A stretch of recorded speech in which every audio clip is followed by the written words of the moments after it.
Good evening, everyone, and thank you for joining us today for our class on resumes.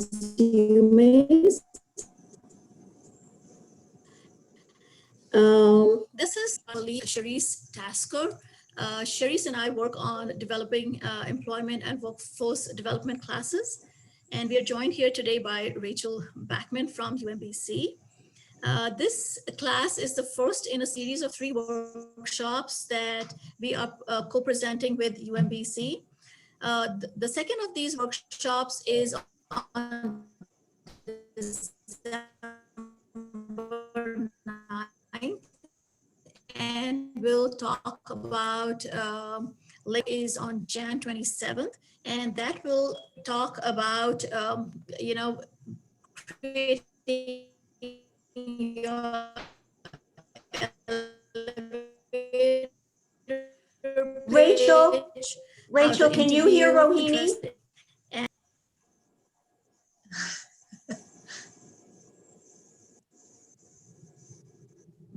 Oh, you're cutting out a bit there, okay. Yeah, you were cutting out, so I hope that might be my connection a little bit, giving me a little bit of a bother. Okay, can you both hear me? Yes. Okay, maybe I'll just repeat what you said, Rohini, so that everybody can hear it. Is that okay? Okay. Okay. Was the audio not clear? Okay. No, we couldn't hear you. Okay, and if you could mention that we're recording and we'll be sending out the slides later too, that would be great. Yes, we can hear you now. Go ahead. Yeah, so as Rohini said, welcome everybody. This is the first of 3 classes with Rachel Backman, who has over 6 years of career counseling and coaching experience in higher ed. She's serving as a career specialist in the Career Center at UMBC, and she's excited to help all people reach their full potential through career development.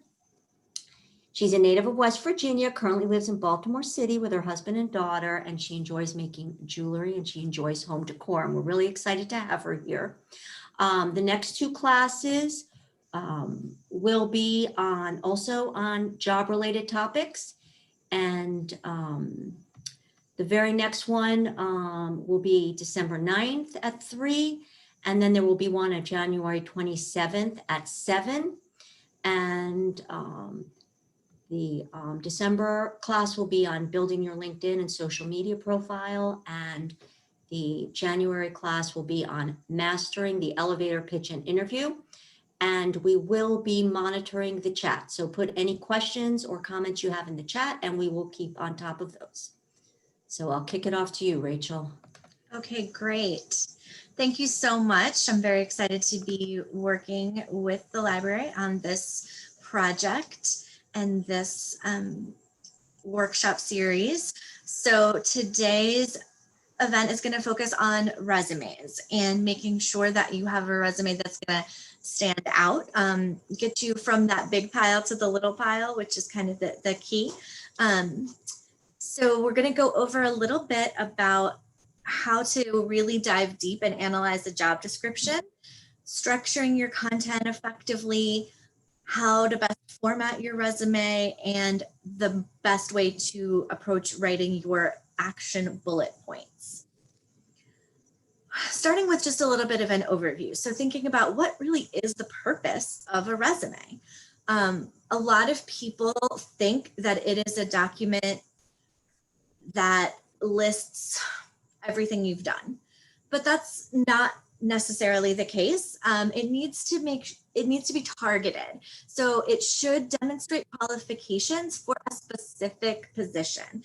It isn't just an exhaustive list, and it should be a persuasive document. It needs to be an advertisement for yourself. It isn't just one big list, and just because you have had these experiences, that make the difference. It's really how you are describing and communicating the value of those experiences. It's not the experiences in and of themselves. So really trying to help an employer imagine the benefits that you can offer them, that you have done your research, that you know what they're about, you know how you can help them.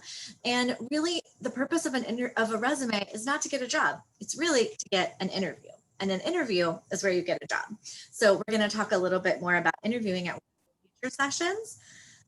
But just to keep that in mind, there really is no such thing as here is my one finished resume. It serves every purpose. You need to be tailoring it and tweaking it and customizing it a little bit at least for all the positions that you're applying to. So we're going to start out first talking about job descriptions. I think that a lot of people obviously are looking for the right job descriptions so that they can find the right opportunities to apply for. But sometimes you can sort of stop there. You read through it and you think, yeah, this sounds like me. I'm going to proceed. I'm going to apply. I want to submit my resume. But you need to kind of take it a step further. In my opinion, you can't have a good resume unless you have a job description or a specific position or industry that your resume is aimed at. So what I personally do, I know this is a lot of text, you don't necessarily need to read it. It's just going to go through a little bit of my personal process and what I suggest to my clients and students that I work with.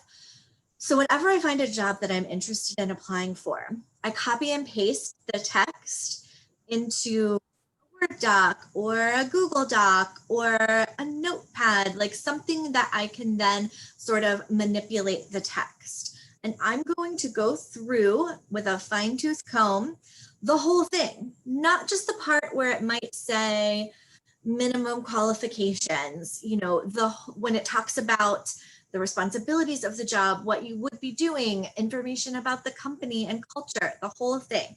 And what you're going to do is then highlight, underline, whatever works for you, every word that you feel applies to you.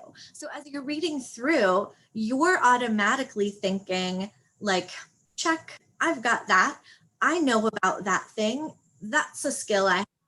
Here's something I've done before. So you're kind of making it into that checklist in your mind, and you're seeing how you align and sort of match up. But you want to then make sure that you are clearly communicating that. So going through this process of pulling out some of the key words and key skills and qualifications is going to make the process of customizing your resume and also potentially a cover letter much easier. So you've gone through, you've analyzed your job description, you've highlighted all of the words and skills and experiences that you have, all of the qualifications. So then sometimes I do make an actual checklist. I'll cut and paste or sort of, you know, bring all of those terms together. And you don't have to check every box. You don't have to have every single thing that every job is looking for. Generally, the rule of thumb is like 70 to 80% of the qualifications, you're still a pretty good candidate. So again, you have gone through the mental process of reading through that job description and seeing what box you check. But the purpose of the resume, we're going to go through the rest of this presentation, is how to communicate the fact that you check these boxes on that document. Do you know what it means to be on restriction? So you want to think broadly as you are compiling that checklist, as you yourself know, oh, I do in fact have experience planning events. You want to think about all the possible ways that maybe you have checked that box. A lot of people feel that a resume should only focus on just actual jobs and work experience, but you can include other things. You could include volunteering, you can include leadership roles you might have had, projects that you have worked on, military service, lots of different things can also help to check those boxes. So whatever it takes to communicate that check mark, you want to make sure that you're getting it on to that resume. Part of your process is also knowing who they are. So doing your research into the company or organization or agency that you want to work for. Make sure you're familiar with their mission, with the type of work they're doing, with who their clients are, with, you know, their position in the industry. Find out about them is good, because you need to demonstrate that you're not just generally good at particular tasks or good on paper for lots of things. You want to be very targeted, the best person for this specific role in this specific organization. And you can't customize it to that extent if you aren't familiar with what they're doing and who they are. So then once you kind of have started to analyze that, come up with skills you want to be sure you're including, then it's time to structure your content and think about how it's going to proceed. My personal recommendation is not to use a template. So, you know, if you are in Word or Google Docs, or there are other programs now as well, you can select a template to build a resume. I've seen so many times where built-in formatting that can just get kind of wonky at times. No other word for it, really. And so you want to be sure that it's going to work for you now and in the future. As you go to add more information, is it going to start looking strange? Is it going to just jump over here and you don't know how to get it back over here? So personally, I don't like templates. I don't use them. I sort of create my own structure and then just make sure I'm consistent throughout. So I'll sort of just decide I want to have my headings in all caps and underlined. So then I just make sure all of my headings are all caps and underlined. And I'm going to hit tab once here. And I'm going to always have a dash before the city or whatever the case may be. So that's my personal recommendation. If you're going to use a chronological resume, we're going to talk about a couple of different kinds, but I am going to focus on chronological resumes. This is what most people have seen, what most people use. They're definitely the most common. What sections you include is kind of up to you. I see a lot of people who feel that they must include certain things, but if you don't think that it's checking any of those boxes or adding real value to your resume, I would say you most likely don't have to include it. All you really need is contact information so they know how to reach you, some of your experience, and potentially your education if that is important to the requirements of the position. Optional are all sorts of things. Once again, you can include a lot of different things on your resume. Sometimes people will neglect certain experiences or downplay certain things that they've been involved in, but you want to make sure that you're, again, being so broad, anything and everything that is going to help you stand out and show that you're a fit for this job. Some people might use a functional resume. So a functional resume is more so organized by particular skill sets or themes that you want to promote, as opposed to being a chronological list of your experiences. It often is suggested for people who might be changing careers or who might have an employment gap that they're trying to slightly disguise on their resume. And those are fine reasons. It definitely can be effective to use a functional resume sometimes.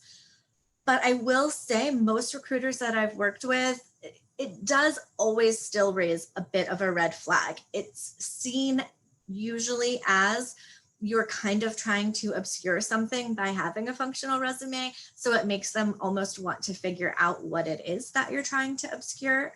And so even if you are organizing it around those themes and skills, you still do need to include the chronological work history and the facts of your experience as well. So it's not always making a huge difference.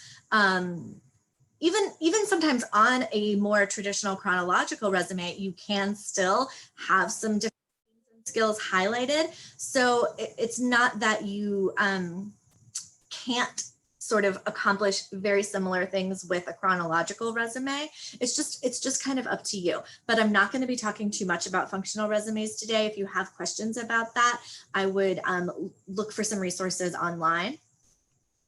There also are federal resumes. So not going to talk too much about this either, but I wanted to make sure that you were all aware. If you're interested in applying to a position with the federal government, most likely using usajobs.gov, which is the pretty much only website where federal jobs are posted, you want to be sure that you're using the resume builder that exists on that website and that you aren't just taking your existing resume and uploading it to the system. There is some different and additional information that a federal resume is looking for. So using that resume builder will just prompt you and you won't accidentally leave off anything that they're looking for. They aren't as concerned with length as often you would be for a more traditional or private sector resume.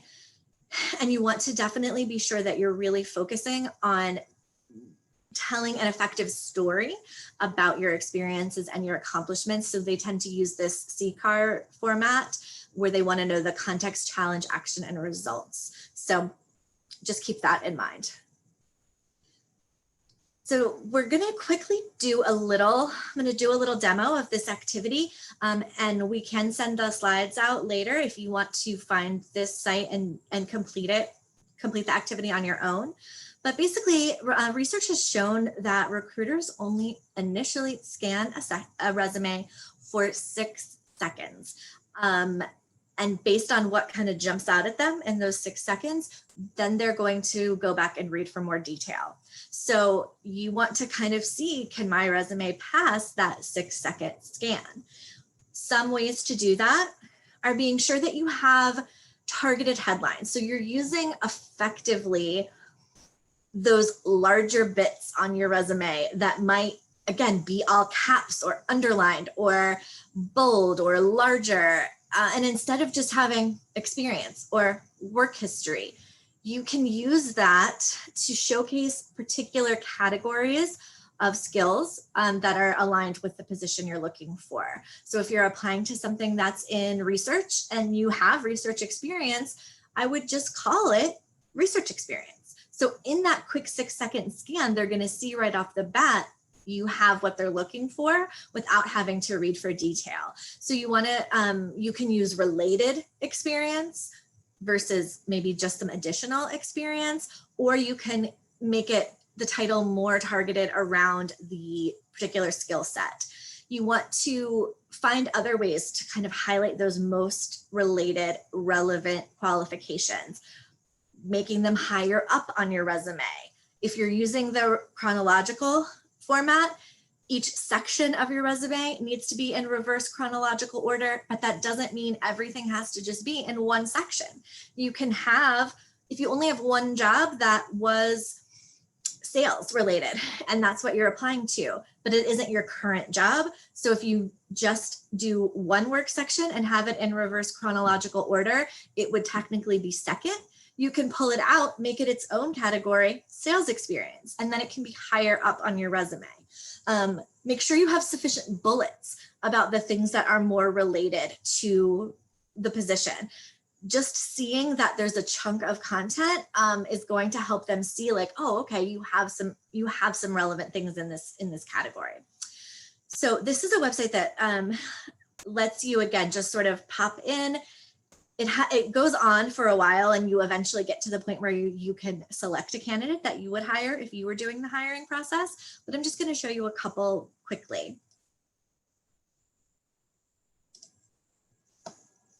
So we're going to find a good entry-level customer service candidate. We just have 6 seconds to decide if we're going to keep the candidate or trash them. So let's see how much you can take in during this quick 6-second scan.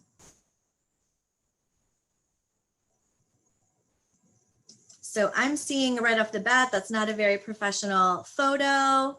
Oh, and even just because of that, I'm probably going to drop it.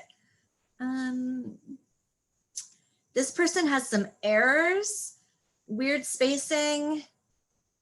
Nope, drop it. Oh, this one looks fairly organized. Professional experience. Okay. Yeah, I'm going to keep that one. That seems like it could be a good candidate. This one's very short. We can see where you are show us. You can't see it? Yeah, we can see. Oh, okay. All right. So I'm just going to do one more and then we'll get back. So this one again, got some pretty good information. Okay. So let's close that and get back. I just think that that's a fun website to show you. It goes so fast and you want to make sure that you can find ways to stand out in that experience. Some of that comes through formatting. As you saw, there were resumes that were a little bit clearer. Rachel, we didn't see those examples that you were Oh. showing on that website. Oh, I'm sorry. Somehow we couldn't see your screen. Huh. Okay, let me go back. Why am I? Okay, 1 second here. Sorry about that. I thought I had set it up to do both.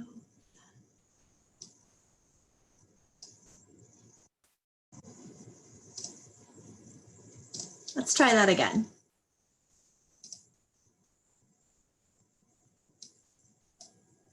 Do you see it now? Yes, we can see it now. Thank you. Okay. All right, sorry about that. So we're finding a good candidate very quickly. So let's begin. This person has not a good picture. So I pretty much am going to discount them based on that. I wouldn't put any photos on a resume. I can see there's some errors here. Things aren't very aligned, not a lot of attention to detail. So I'm going to skip over that one as well. Oh, this looks nice. It looks organized. You know, I see some numbers on there. Let's keep that one. That one seems like something I would want to look at again. This one is short, but that's okay. They've got some customer service experience. So that one, again, to me makes sense to keep it. So do you see what, do you see the process here? It goes very, very quickly. And it can be a number of things that can cause someone to want to read further or to just move on to the next resume.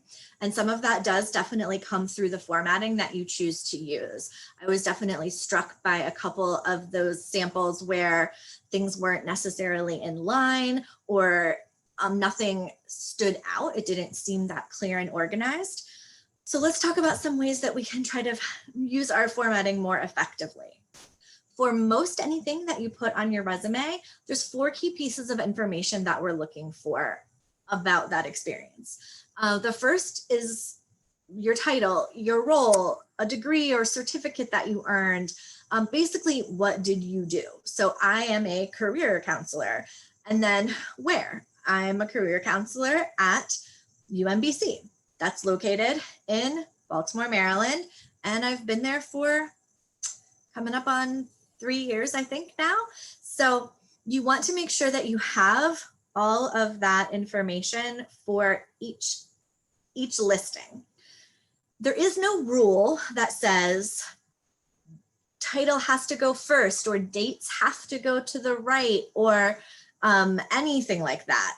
You can really format it whatever way you think is effective and is showcasing your skills and yourself well. My recommendation is to, through your formatting, to highlight that "what did you do" piece.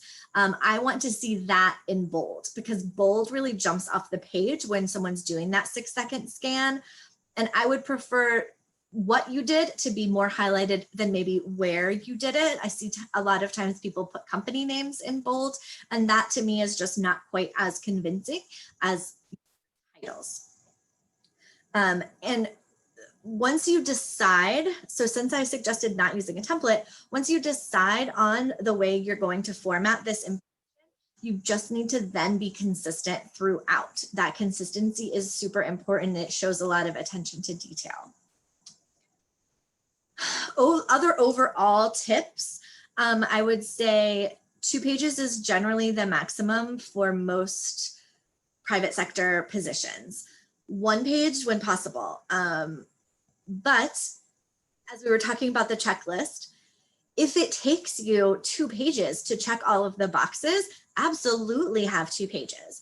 But if you only have a little bit of related experience, and then you're using a 2nd page to really just give me your whole work history, because you worked at 5 different places, maybe doing something relatively similar, I don't necessarily need to have all of that information.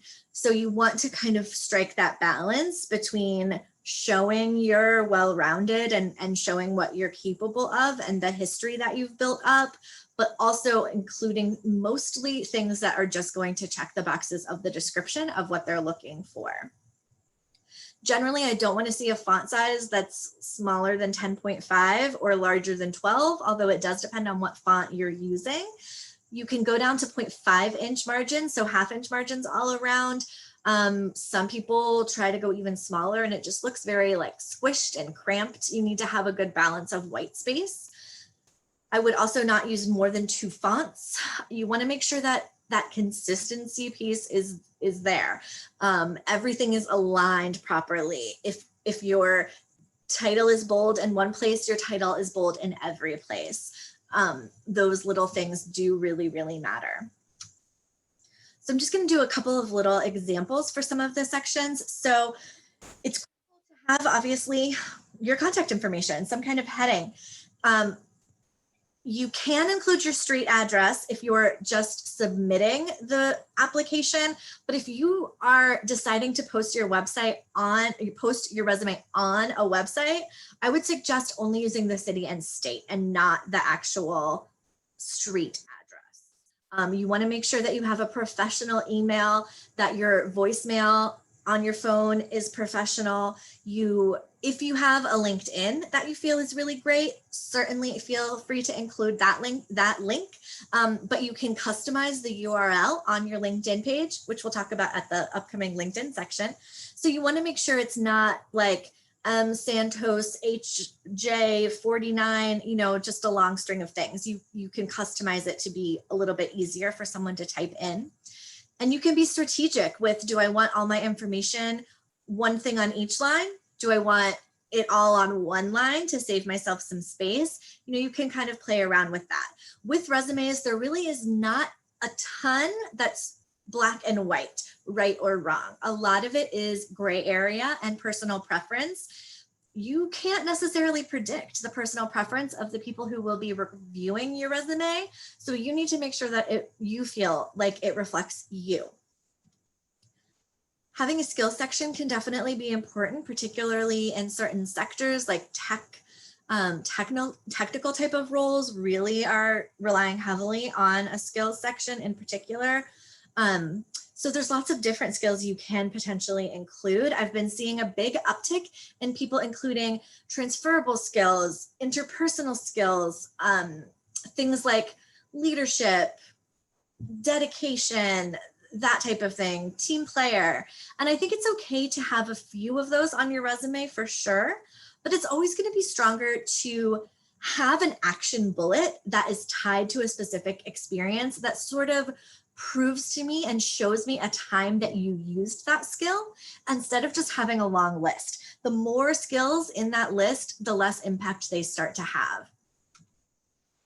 So there's a couple of ways you can format that as well. You can sort of just have like one section for each different thing you're trying to communicate, Or you could break it down into different categories. You could have all of your skills. You could have just technical skills. It really depends. And again, nothing is right or wrong. It's just kind of what looks better to you, what you feel is more effectively selling yourself. You can find some other examples out there as well. Now we're going to talk about the bullet points. So I would strongly encourage you to use bullet points to describe your experiences versus paragraphs or chunks of text. In that 6-second scan, things just don't stand out quite as much through those as they do through bullet points. This is what I was referring to at the beginning of the presentation. It's not just what you've done, it's how you're communicating the value of that experience, and that all comes through your bullet points. So you want to make sure you're asking yourself questions to really dig deep into some of the things that you've done. Not just what did you do, but maybe how did you do it? Did you work with someone? Did you collaborate?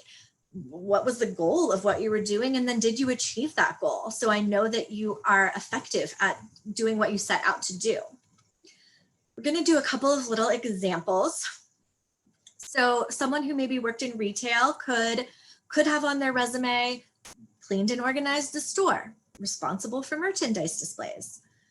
And it's not terrible, but it's also maybe not painting a full picture of what this person is capable of doing, what value they can bring. So maybe instead, something more detailed that's going to showcase the value that they bring, all of that. So ensure that the storefront remains neat and tidy throughout high volume shifts to attract and retain customers. Reorganized the product displays and increased sales of socks by 11%. Recognized as a top upseller, resulting in increased revenues. So that's painting a much more clear picture. That's really letting me know what this person has done, what they're capable of, what their abilities are. And I definitely feel for sometimes jobs that might not have been your favorite job or might not feel as relevant to your long-term career goals. Those roles in particular, people tend to downplay. And you know, if you were previously a waitress and you don't want to keep being a waitress forever, that's fine. But that job still taught you a ton of important skills that are very marketable. So it's just about how you're talking about it. You know, you wouldn't just say, oh, I carried food. There's so much more to it. It's memorizing a menu and specials. It's communicating effectively with diverse people. Who knows who's coming into that restaurant? It's about, you know, also being able to like squash conflict and handle that and work with others. So there's so much more, and you just want to not downplay things that you've done and accomplished. Another example that sometimes people who have administrative experience, I find that they just tend to have only a couple of bland bullets that might just say provided administrative assistance. And they're just sort of assuming and guessing that people know what that entails. But I don't want anybody to have to guess or assume or hope as they're reviewing my resume. I want to make it as easy as possible for them. So I want to spell everything out. Manage multiple phone lines for a busy medical practice, maintaining efficiency and strong customer service. Spearheaded transition to new patient software, including arranging the contract, creating policies, and training other staff. Maintained an accurate inventory of all supplies and created a system for reordering. These are the types of details. And so also when you go to initially write your resume, write your bullet points, usually you will start with like the things you did the most often, which might have been the most boring basic parts of your job. But if you really start brainstorming and thinking about it and remembering back, eventually you might get to a project, one thing that you only did one time, but maybe it was really in depth. Maybe you were given extra responsibility by your boss. Maybe you volunteered for something special. Maybe you learned a skill that's very related to the position that you're applying for. So it's also important to look at the order of the bullets for each position. So you might want to move something to the top for one particular job, and then you might want to move it a little further down for another job. So it's about that connecting the dots piece. Again, I do not want to make an employer spend effort to guess, assume, to think about what I might have done. I want to spell it all out as clearly as possible to connect those dots. So back to the checklist that we developed at the beginning. I just want to try to take a step back. Am I clearly communicating these things? Am I even using their specific words and phrases? I might say on my resume, I might have originally said, organize the schedule for, whoever. But that is the same as managing a calendar. So for a job that says manage calendar, I want to be sure I say manage calendar instead of using other terms that basically mean the same thing. So you just want to always tie it together as much as you possibly can.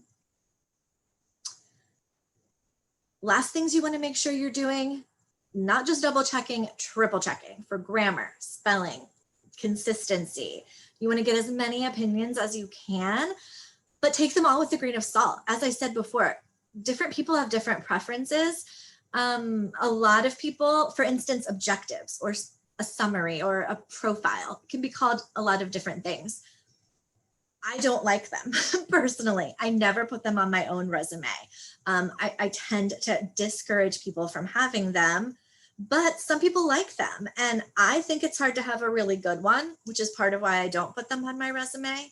But if you have a great one, fantastic. I think it's going to really depend. You don't want to hear just from me where I might say, oh, I don't like objectives. But then maybe you want to hear from somebody else who says this objective is fantastic. And in the end, you have to just take all of that and then just make sure it is reflecting you and that you are comfortable with the content. Taking that step back, starting back at the beginning, as you were reading that job description, your brain is just automatically creating a bit of that checklist and checking the boxes as you read through. You're feeling more and more confident. I have that skill. I've done that before. This is going to be a great fit. But you want to try to take a step back. I know I'm a good fit, but am I clearly communicating that? Have I connected those dots? Have I checked those boxes effectively? And just try to see it from their perspective. I think that that's something that people tend to take for granted at times. I wanted to be sure that you're aware of a few additional resources that you can take advantage of. And again, you don't have to remember these URLs. They can send you out the presentation, but the Howard County Workforce Development Office, they have great resources. They have resume assistance appointments that you can get. They have tons of free resources. Also, the website for the Maryland Workforce Exchange is a great job board for opportunities in our state. Please feel free to take advantage of all the resources that we have on our website at UMBC, or really any other university. Your old university, if you attended college, look to see what kind of information they're sharing. It's all there for anyone to use. I would also say if you did attend college, probably your alma mater offers career services to alumni. So reach out and see if you can get your resume reviewed or see if you can get help with your job search or whatever it is you're looking for. Other career offices might do that as well. So we offer at UMBC, we do offer community appointments. It costs $30, so there is a fee, but $30 is a lot more cost effective than my final recommendation, which is if you're really struggling, potentially a career coach or a certified resume writer, other professionals of private practice around careers could be helpful to you, but they are going to have a fee. Some operate on a sliding scale. It really does depend. But any career center that happens to be local to you is likely going to provide some services to community members, or again, definitely to their own alumni. As we mentioned at the top of this workshop, there are two others coming up in the series. December 9th, we're going to be talking about LinkedIn and social media, how to use that effectively, how to build your profile. And then in January on the 27th, we're going to talk about elevator pitch, that networking kind of introduction, and how you also can use your elevator pitch in an interview, some other effective interviewing skills. So I think I saw a couple of things maybe pop into the chat while we were going through. So does anybody have any questions?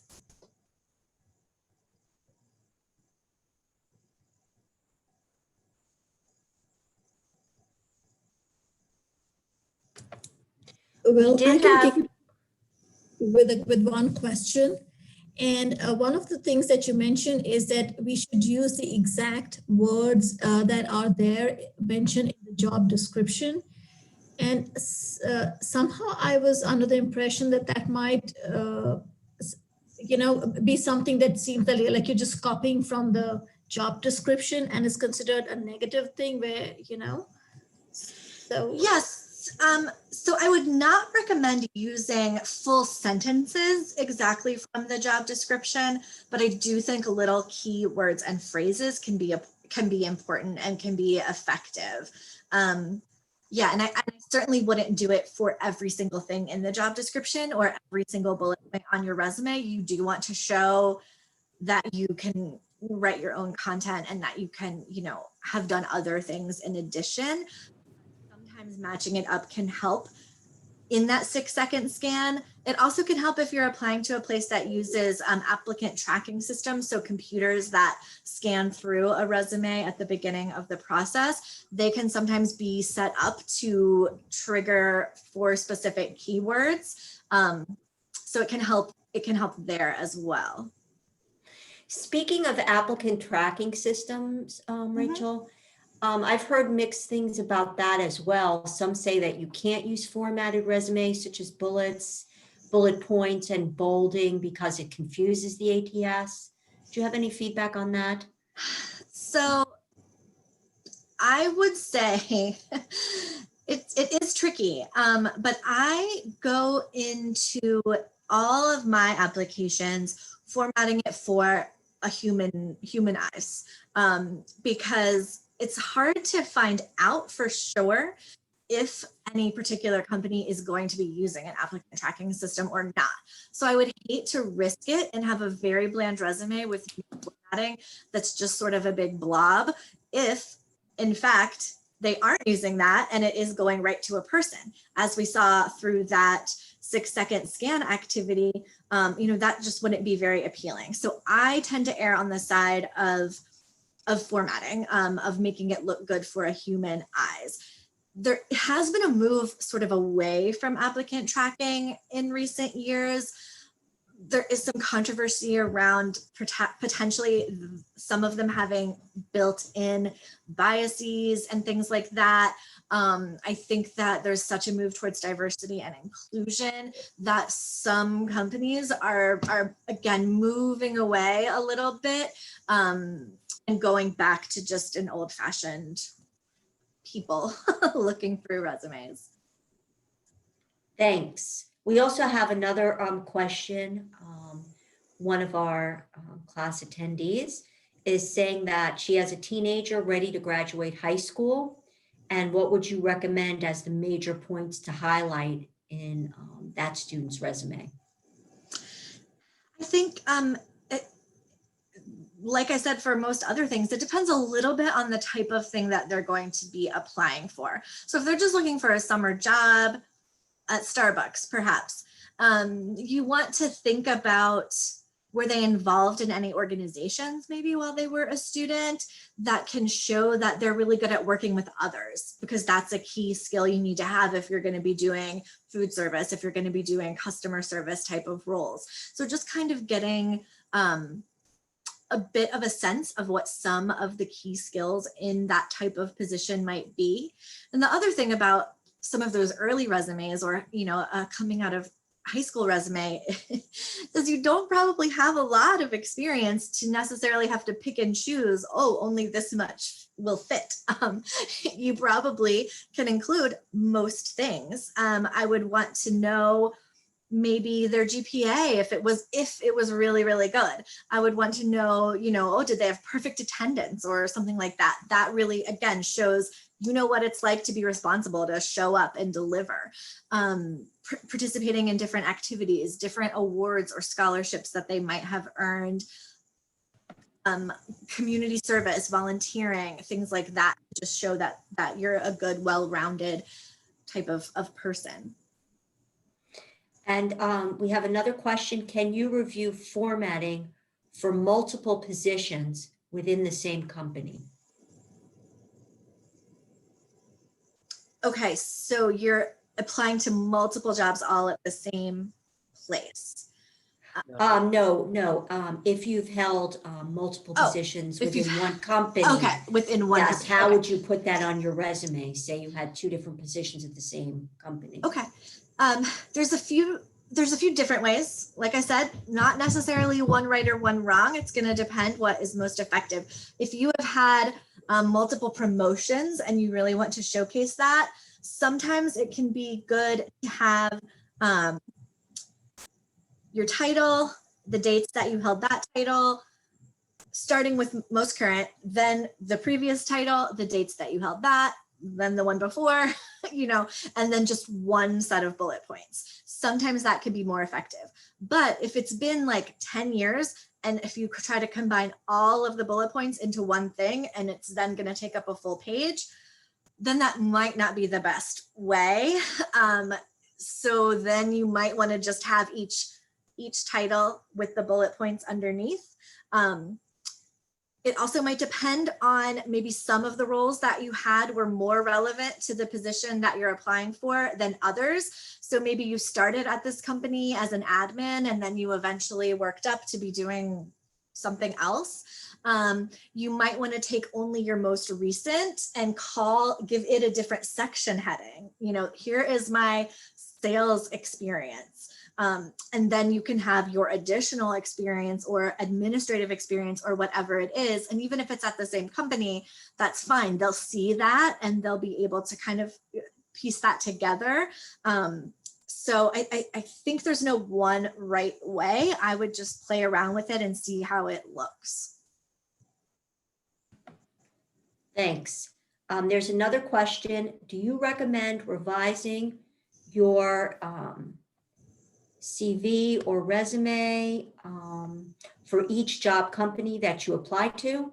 What things do you tend to change most to better suit each particular job posting? So I do generally recommend tweaking it for every single job. And I think the things that you change are really going to depend on, so to use myself as an example, I mostly, if I was going to apply for a job, would be applying for jobs that are career counselors at a university. So they would be all pretty much the same job. They would be pretty much the job I have now.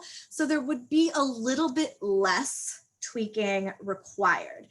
But I still would probably look at the order of those bullet points and some of the action verbs that I'm starting out with. Some of because that really can get to the skills and the qualifications. So if one office is placing a bigger emphasis on individual meetings versus one office is putting a bigger emphasis on workshops or events, another office is putting an emphasis somewhere else, I could put more details about one of those things than the other. I could look at the order or again, the verbiage that I'm using to lead those off so that my skills and my keywords match up, but I'm not changing a ton. But if I'm kind of interested in a few different things, maybe I'm applying to one job in human resources and another job in fundraising and another administrative job, then that's going to require a bit more changes.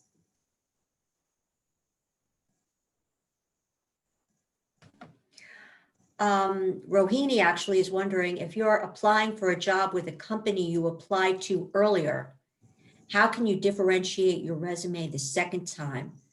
And also as an aside, I've heard that sometimes if there is an ATS that they won't even let your resume through a second time. And then she's also wondering about your thoughts on using colored fonts, colored text to. Yeah, it's actually occurring to me that I could have sworn there was one other slide that actually had that that little piece of information. Might have skipped over it. I tend towards just, this is an easier one, so I'll do it first. I tend towards no color. Although I will say it does, as I've said for everything, depend on the industry and where you're applying. If you're applying to like a creative field, if you're applying to something in advertising or marketing or graphic design, that is going to definitely look different than if you're applying for accounting or a warehouse job. So you need to think about the industry and your audience as you're making those types of design decisions. But I do tend to go no color, simple, classic. If you want to use some color, I think one color that's maybe just like blue, just a little bit different, that's used strategically and simply in only a few places, but nothing too over the top, unless you are in like more of a design field or creative industry. And then applying to the same company twice. I also have heard anecdotally that sometimes applicant tracking systems don't like that, but I also have heard that sometimes it can be a plus, like that you are showing extra dedication and interest in a particular company. If I have ever applied to the same place twice, I would usually note that in my cover letter. So and I would use it as an opportunity to, just as I said, to reinforce this, you know, I'm very interested in working at this company. You really have XYZ, you align with my values, like whatever it is that is your reason for working there, and try to spin it into more of a positive than I've just been rejected by this company multiple times. You know, try to make it like I'm really interested in and persevering through this process.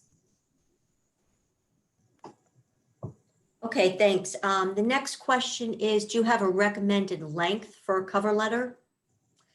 1 page. Cover letter should absolutely only ever be 1 page. And that means including, like the top of the page needs to be formatted like a proper letter. So it needs to have like an address block. It should probably have your same heading or contact that you used on your resume so that they kind of match. That's my preference. And then it needs to have the address block and the salutation and the whole thing, and then sincerely and your name typed. All of that really needs to fit on 1 page, but it can be single spaced. Yeah. Okay, thanks. Do we have any other tips for cover letters in terms of the content, et cetera? Yeah, so I think that if you do go through the process that I shared and that I use for analyzing the job description, pulling out those key skills, creating that checklist, then you're already set up for success for a cover letter as well. I always use in the first little paragraph for sure, near the beginning of a cover letter, I use what I call a fill in the blank sentence. So every time I tend to pick 3 things. I just like 3, not sure why, but I will pick 3 exact things that they mention in the job description and put them into one sort of thesis type sentence in a cover letter. So, you know, my experience with planning large scale events and working directly with clients and my knowledge of Photoshop has prepared me to excel in this role, or something like that. Something fairly simple, but that you can plug in those 3 things from the job description. And then not only are you telling them from the get-go, I have exactly what you're looking for, but it gives you a bit of a structure for the rest of your cover letter as well. So if you're asserting in that first statement, oh, I have experience planning large scale events, then you're going to detail that in a following paragraph. A cover letter should never be restating your resume. It shouldn't be, I had this job when I learned this, and then I had this other job and I did this different thing. It's a place to synthesize and bring together all of that information. So again, as continuing with that example, planning events. So you don't need to say, I planned this event and this event and this event and this, then I was here and I planned this. You can just say, I've planned everything from a small dinner for 10 to a 5-day conference for 400, and the where and when of it, they can refer to your resume for that. A cover letter is definitely more of a place to tell a story, to show not only what you have done, but maybe what you learned from that, or how that connected with you. I also want to always see a sentence near the beginning about the employer. So you want every person, you want every company to think that that's the only place you want to work. So you need to have a unique reason. I'm excited to join this team because of whatever. So I always want to include a sentence like that. It's very important to put the actual job title and the actual company name in probably that very first line of a cover letter. Most recruiters will say that one of their top pet peeves is a generic cover letter, where they can tell that you only wrote one thing and you're sending it everywhere. And one of the biggest clues is in that first line. If you just say, I'm interested in the job at your company, hard stop. They don't go past that. So even if you did customize the rest of it, that kind of introduction is not going to get you far. I want to know your passion as well. Why are you interested? Just tell me a little bit more. It's more of a story than a resume, which is a little bit more action oriented. Here is what I've done. Thank you. We only have a couple more minutes. We've got another question here. What are the documents that I have to consider when I'm looking for a job? Is it just CV and cover letter, or are there other documents that I need to have prepared? Most likely you're just going to need a resume and a cover letter. Some jobs might want a writing sample if it's going to be something that involves writing, or if it's something more artistic, they could want some other samples of work or a portfolio. But generally, I would say you really just need a resume and a cover letter. And I do think it's important to distinguish, which I didn't touch on in this presentation, distinguish between a CV and a resume. In most intents and purposes, they're kind of the same, but a CV is pretty exclusively used in academia and higher ed. Any company that you're applying for, they're looking for a resume, not a CV. There are some key differences, like a CV would include all of your publications, any presentations that you've given, teaching experience, if you were a TA for different courses, and CVs can certainly be long, like they can definitely be long, much longer than a resume, depending on how long you've been in the field. But the key difference is really just when they are used. If you are not in academia, higher ed, that type of setting, you can call it whatever you want, but it is a resume, and other people are only calling it a resume. So I would be careful that you are always using the right terminology, because that will also help you get the best feedback. If you ask someone to look at your CV versus your resume, that might have some assumptions built in. Or if you're Googling and just trying to find more information, if you're using the wrong search term, you're not going to get the best information.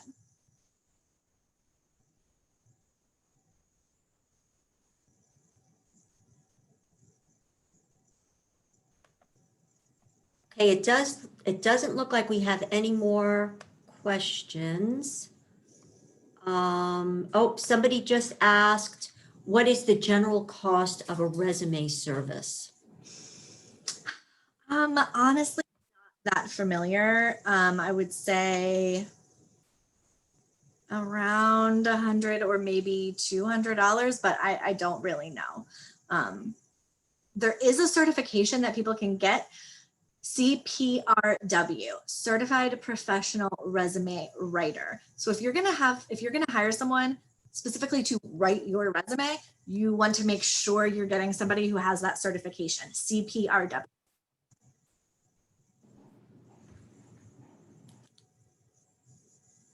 And I believe there might even be a website that lists like everyone in your area who has that certification, although I'm not positive.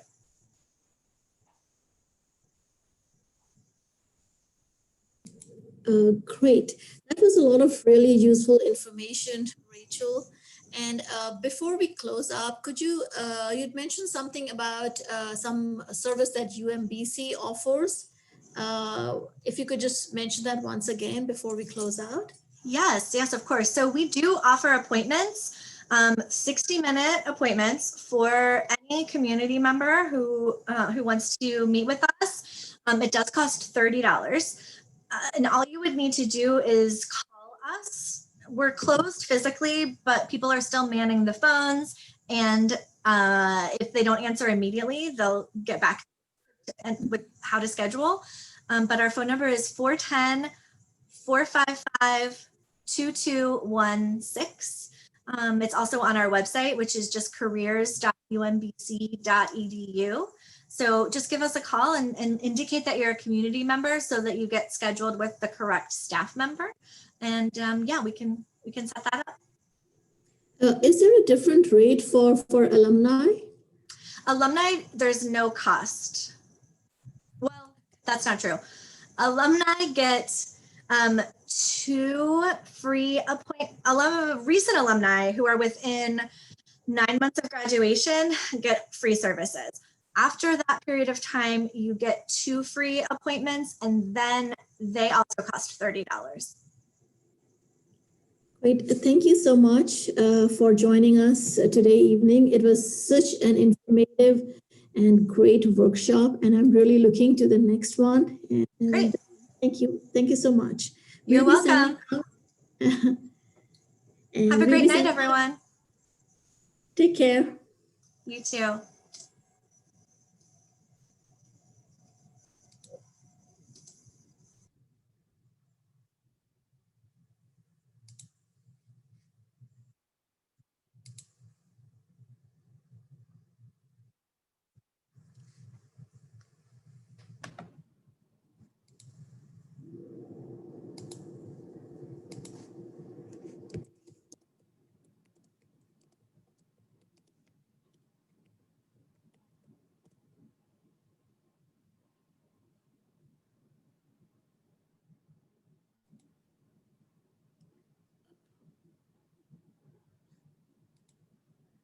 Charisse, you would need to close the meeting as the host.